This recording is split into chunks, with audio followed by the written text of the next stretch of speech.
만약에 말이죠. 현대 물리학의 진짜 골치 아픈 역설 하나를 수천 년 전 고대 철학에서 풀어낼 수 있다면 어떨 것 같으세요?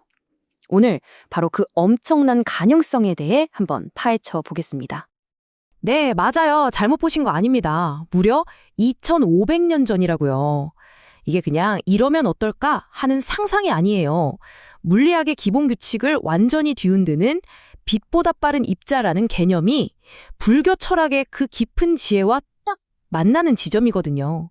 자, 지금부터 여기에 푹 빠져보시죠. 모든 이야기의 시작은요, 타키온이라는 가상의 입자에서부터입니다. 와, 이게 진짜 수십 년 동안 물리학자들 머리를 아주 지끈거리게 만든 그런 개념이죠. 타키온, 이름부터가 심상치 않죠? 그리스어로 빠르다는 뜻이라는데 이론상으로는 이 입자는 태어나는 그 순간부터 빛보다 빠르고요. 심지어 단 한순간도 빛보다 느려진 적이 없다고 해요. 그냥 계속 빠른 거죠. 영원히. 자, 우리가 아는 우주에는요, 아인슈타인이 딱 정해놓은 절대적인 스피드 리밋이 있잖아요. 바로 빛의 속도, 초속 30만 킬로미터.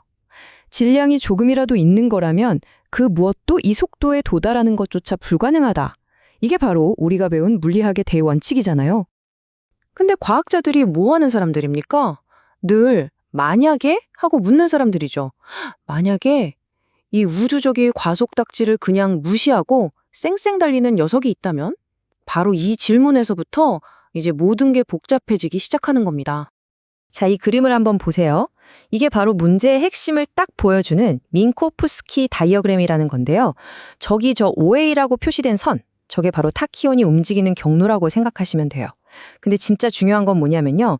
보는 사람에 따라서는 저 입자가 시간을 거꾸로, 그러니까 과거를 향해 날아가는 것처럼 보일 수 있다는 거예요. 시간을 거슬러 간다. 와, 이게 진짜 큰일 나는 소리거든요. 바로 인과율이 깨진다는 뜻입니다. 제가 아직 컵을 떨어뜨리지도 않았는데 컵이 먼저 와장창 깨져 있고 화살을 쏘기도 전에 관역의 명중에 있는 그런 말도 안 되는 세상이 가능하다는 거죠. 원인이 결과보다 나중에 일어난다? 이건 그냥 재밌는 수수께끼 수준이 아니라 우리가 아는 우주의 모든 질서를 그냥 박살 내버리는 어마어마한 역설인 겁니다. 이렇게 현대물리학이 막다른 골목에 딱 갇혔을 때 정말 놀랍게도 한 한국인 과학자가요. 전혀 생각지도 못한 곳에서 해결의 실마리를 찾아냅니다. 그게 어디였냐면 바로 고대 동양 철학이었습니다. 바로 이 논문입니다. 1986년에 제주대학교 현남규 박사님이 발표한 타키온에 관한 연구. 이분이요, 이 골치 아픈 인과율 문제를 풀려고 최신 물리 공식을 뒤적인 게 아니라 무려 2500년 전에 불교 철학, 붓다의 가르침에 눈을 돌린 겁니다. 와, 정말 대단하고 대담한 발상 아닌가요? 아니 대체 뭐가 그렇게 달랐길래 그랬을까요? 보통 우리가 생각하는, 그러니까 서양 철학에 기반한 인과율은 아주 간단해요. 선형적이죠. A 때문에 B가 생기고 B 때문에 C가 생기는 그냥 도미노 쓰러지듯이 쭉 이어지는 거예요. 근데 불교의 연기사상은 완전히 달라요. A, B, C가 따로따로 일어나는 게 아니라 마치 촘촘한 거미줄처럼 서로가 서로에게 영향을 주면서 그냥 함께 일어난다고 보는 거죠. 모든 게 다 연결되어 있다, 이겁니다. 연기. 좀 어려운 말로는 의존적 발생이라고도 하는데요. 이게 불교 철학의 진짜 핵심이에요. 무슨 뜻이냐면 이 세상에 혼자서 짠 하고 나타날 수 있는 건 아무것도 없다는 겁니다. 예를 들어 지금 제 앞에 있는 이 컵도요. 컵 혼자 있는 게 아니잖아요. 흙, 물, 불, 그리고 이걸 만든 사람의 기술, 이 모든 게 다 연결되어서 비로소 컵이 되는 거죠. 이런 생각의 뿌리에는 중도라는 불교의 아주 중요한 가르침이 있어요. 말 그대로 어느 한쪽으로 극단적으로 치우치지 않는다는 건데요. 이거 아니면 저거다, 이런 흑백 논리를 거부하는 거예요.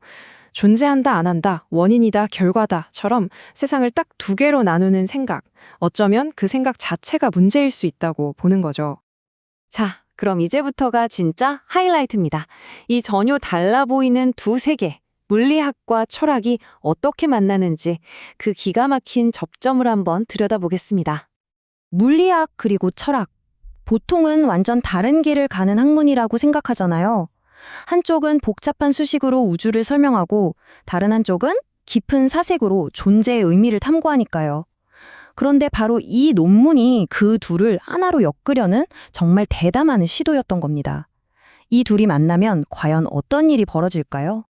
그리고 이게 바로 현남규 박사님이 논문 영문 요약본에 남긴 핵심 문장입니다. 진짜 중요한데요. 잘 들어보세요. 상호작용이 일어날 때 우리가 기존에 쓰던 인과율이라는 말 대신에 불교의 연기라는 개념을 써도 될 것 같다. 와, 이건 그냥 단어 하나 바꾸자는 게 아니에요. 생각의 판 자체를 완전히 뒤엎자고 제안한 거죠. 좋아요. 그럼 연기라는 이 새로운 안경을 끼고 물리학을 다시 보면 과연 세상이 어떻게 다르게 보일까요? 자, 아까 봤던 그 물리학 다이어그램으로 다시 돌아가 봅시다. 원래대로라면 해석은 간단해요. 입자 A가 타키온을 뿅 쏘고 입자 B가 그걸 쏙 받습니다. A가 원인, B가 결과. 아주 깔끔하고 명확해 보이죠? 그런데 여기서 기가 막힌 반전이 있습니다. 사실 물리학자들은 이미 알고 있었어요. 누가 보느냐에 따라서 A가 타키온을 쏘는 것처럼 보이는 이 사건이 반대로 B가 타키온을 빨아들이는 사건으로 보일 수도 있다는 걸요. 이게 무슨 말이에요? 원인과 결과가 보는 사람 마음대로 뒤바뀔 수 있다는 거잖아요. 바로 이게 그 골치 아픈 인과율 역설의 시작점이었던 겁니다. 바로 이 대목에서 불교의 연기 사상이 등판하는 겁니다. 이 관점으로 보면요. 누가 쐈냐, 누가 받았냐 하는 건 더 이상 중요하지가 않아요. 이건 그냥 A와 B라는 두 입자가 서로 영향을 주고받는 하나의 통합된 사건일 뿐이라는 거죠. 방출이다, 흡수다 하는 건 우리가 이 하나의 사건을 어느 쪽에서 바라보느냐에 따라 붙이는 이름표일 뿐이라는 거고요. 그러니까 진짜 핵심은 이거예요. 타키온의 역설이 멋지게 해결된 게 아닙니다. 그냥 사라져버린 거예요. 애초부터 그런 역설은 없었던 거죠. 진짜 문제는 빛보다 빠른 입자가 아니라 원인은 무조건 결과보다 먼저 와야 해라고 생각했던 우리 머릿속의 딱딱한 고정관념이었던 겁니다. 결국 이 이야기는요, 그냥 재밌는 물리 문제 하나 푼 것, 그 이상의 의미를 우리에게 던져주고 있습니다. 이 이야기에서 우리가 얻을 수 있는 교훈은 뭘까요? 첫째, 과학이 풀지 못하는 문제가 어쩌면 과학의 문제가 아니라 세상을 바라보는 우리의 관점, 즉 철학의 문제일 수 있다는 거. 둘째, 과거에서 현재, 미래로 흐른다고 믿는 이 시간이라는 개념 자체가 어쩌면 너무 단순한 생각일지도 모른다는 거. 그리고 무엇보다 중요한 건 수천 년 묵은 고대의 지혜가 최첨단 과학에 여전히 강력한 영감을 줄 수 있다는 사실. 그리고 전혀 다른 분야를 과감하게 연결할 때 정말 새로운 발견이 가능하다는 것을 보여준다는 점입니다. 이렇게 현대 과학과 고대 철학의 놀라운 만남을 보고 나니 마지막으로 이런 질문이 머릿속을 떠나지 않네요. 어쩌면 우리가 아직 풀지 못하고 끙끙 앓고 있는 우주의 다른 수수께끼들도 그 해답의 열쇠가 이미 오래전 고대의 지혜 속에 숨겨져 있는 건 아닐까요? 한 번쯤 깊이 생각해 볼 만한 질문이죠.